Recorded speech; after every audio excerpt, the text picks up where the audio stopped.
Here we go, Steeler Nation. My name is Jack Sperry, and this is Steelers Talk. We got a nice post-game reaction show for you here after the devastating, sad, overall terrible loss to the Miami Dolphins on Sunday Night Football this week. But before we get into all the action, I want you to give me your one-word reaction to this loss to Miami today.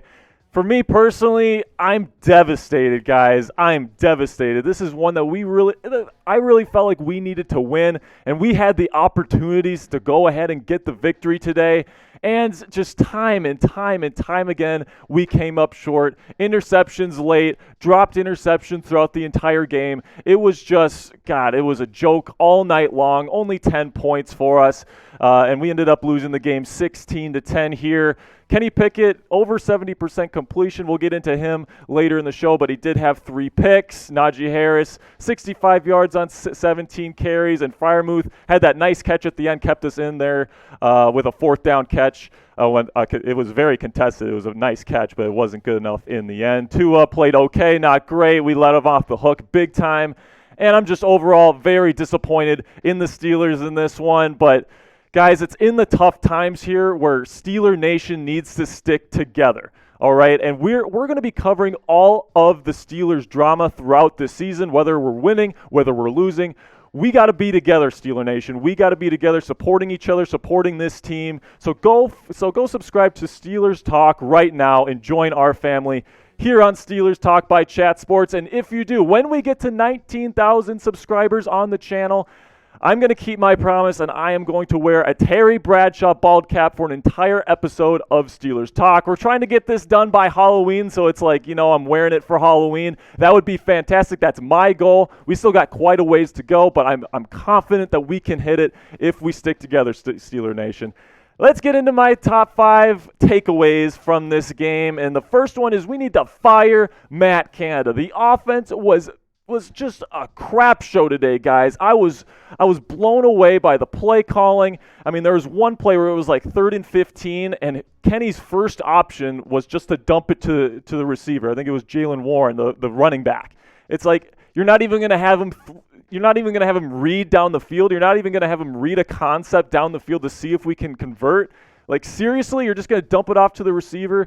Like, the play calling today was so conservative. They were playing so soft with Kenny Pickett. They were giving him concepts underneath all day long. There was barely any deep shots. I mean, I haven't gone through the film or anything, but it just seemed like Matt Canada was playing scared throughout the entire game. And it's about time that he needs to go, guys. He's never been a success in this league. Or in college even. LSU, he was a failure. Pitt, he was a failure. Here, he's a failure. He is awful. He is one of the worst play callers in football. I don't understand why Mike Tomlin hired him.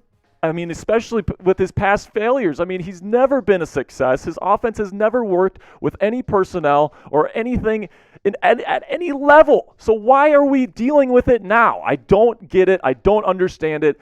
And plain simply, I'm pissed off, Steeler Nation. I'm pissed off that this guy's holding back our offense because we've got some talented guys on our team. We got Najee Harris. We got Jalen Warren. We got George Pickens. We have Chase Claypool. We have Freiermuth. We have guys to utilize. And it just feels like it's being squandered with this clown Canada just ruining it all. 10 points against a bad defense that wasn't really playing all that well today. We let him off the hook on both sides of the football, and Canada is definitely responsible for his end of the deal there.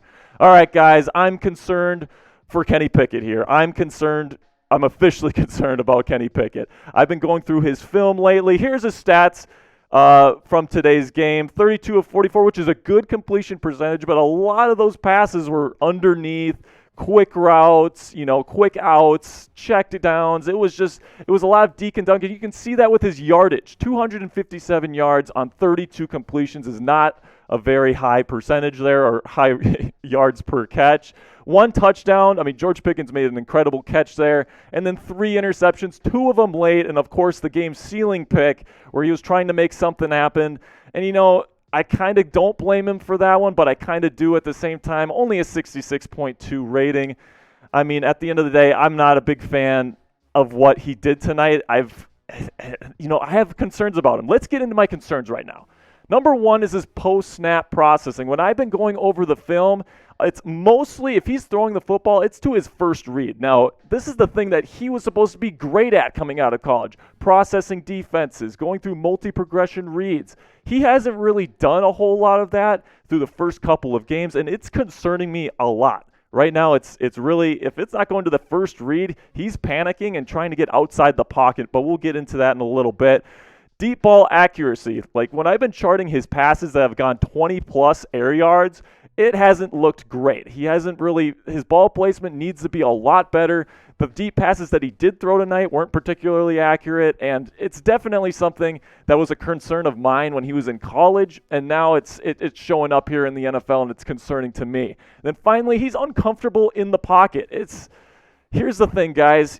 If he's not getting his first read right there in front of him, he doesn't like being in the pocket. He's skittish in there. Even if it's a clean pocket and he can go to his second or third read, he doesn't do it. And that's very concerning to me because in the NFL, you can't just really be a one read and then try to run quarterback when you're not a dynamic runner. Kenny Pickett, he's a decent athlete. He can get outside the pocket and make some plays, but it's not like he's like a Jalen Hurts or a Lamar Jackson or Josh Allen. It's not like he can make plays with his feet all that often. So it's like being a one-read to run quarterback is not going to work for him. He's going to have to learn to get through his progressions and be comfortable being uncomfortable inside that pocket.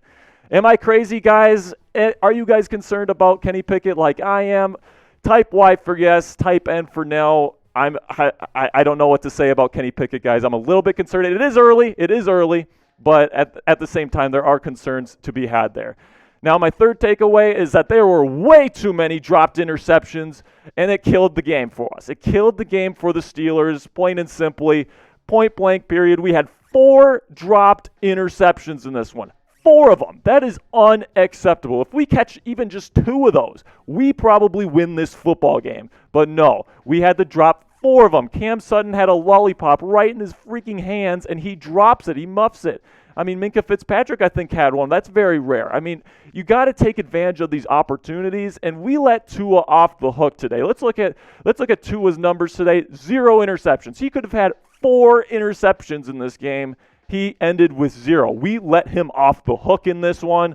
Didn't play well even without the interceptions. I mean, 21 of 35, 261 and a tutty.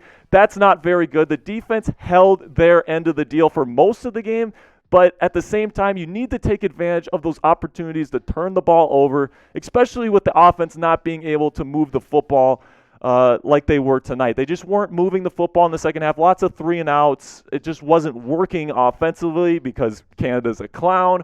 But, when you have those opportunities to intercept the ball against Tua, you had to take advantage of it, and they just didn't.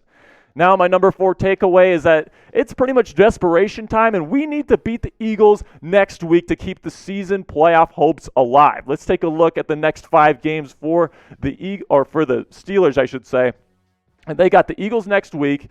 This is actually wrong. The graphic's actually wrong. We have a bye in week 9. Then we got the Saints. We got the Bengals. We got the Colts, and then we got Atlanta in week 12. Now, I think we need to win 4 out of the 5 games here on the schedule. And it's looking like if we lose to Philadelphia, I'm not sure if we can win 4 games in a row. So it's looking to me like we need to beat Philadelphia to keep the season alive, which just isn't. I mean, Philadelphia is a really good football team. If we can only score 10 points against a bad Miami defense, how are we going to do next week? I mean, seriously. I mean, there needs to be some serious changes offensively if we're going to have any shot to save the season next week. And right now, my optimism isn't exactly high right now. Now let's move on to my last takeaway, which is that Chase Claypool is likely going to be gone this week. Now that we're 2-5, the season is definitely shifting towards us being sellers at the NFL trade deadline on November 1st. And there's definitely teams interested in Chase Claypool, and reports are indicating that the Steelers are interested in trading him. So at the end of the day, it's looking like they're going to be sellers, and Claypool's going to be available for like a second-round pick. And, I mean, today he did okay. I thought he did fine. 5 receptions, 41 yards, 8.2 average, and a 12 long. He had a couple nice third down completions for first downs. I thought he played fine. I thought mostly it was Canada's offense and then Pickett's kind of inconsistencies throwing down the field and getting through his reads that really stymied the offense. But at the end of the day, I think Claypool is a good talent. I think he's someone that's worth keeping. I laid out my reasons in a prior video this week. He's an excellent run blocker. He's got great size and speed. He's an asset to this team, in my opinion. I wouldn't trade him, but I think it is likely that the team will deal him this week because let's just face it, we're 2-5. It's likely a rebuilding year for the Pittsburgh Steelers unless there's something drastic that changes here in the coming weeks. But at the end of the day, I think Omar Khan is going to be shipping Chase Claypool somewhere, probably Green Bay this week. But I want to hear from you guys. I want you guys to predict right now, will Chase Claypool be traded this week? It doesn't matter to who. It doesn't have to be the Packers. Will he get traded this week? That's the question. Type T if you think he's going to get traded, or type K if you think the Steelers will keep him. All right, guys, that's going to do it for today's show. Thank you guys so much for watching. And until next time, peace, guys.